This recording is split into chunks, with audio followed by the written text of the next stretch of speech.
company I invested in close to a year ago called Earfluence. We're in the podcast space.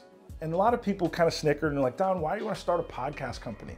Why do you want to be in the podcast business? Everybody's got a podcast. Well, everybody doesn't have a good one, number one. Number two, everybody that has one has a reason why they're doing it. And if their goals are different than yours, then you can't assign your measures of success.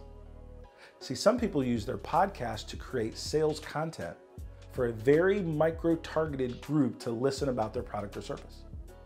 Some people can develop a podcast for content development. Think about talking to a CEO for an hour, recording that interview on a podcast, and then from that single podcast, being able to create multiple social content pieces. From that same hour conversation with the CEO to be able to, in the voice of that leader, now repurpose that podcast into a blog article. What if you can take that same 1 hour with that business leader and now you can basically take that podcast and a video snippet of that podcast, and now you've got video social content that you can put on YouTube.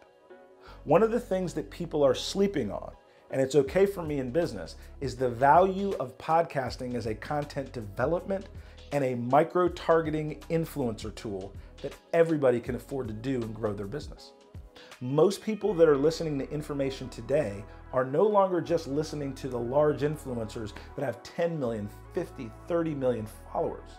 They're looking for somebody that has the specific targeted insight that they want or the stories that they want to hear. And so a podcast that gets 250 downloads of a targeted environment is very, very valuable.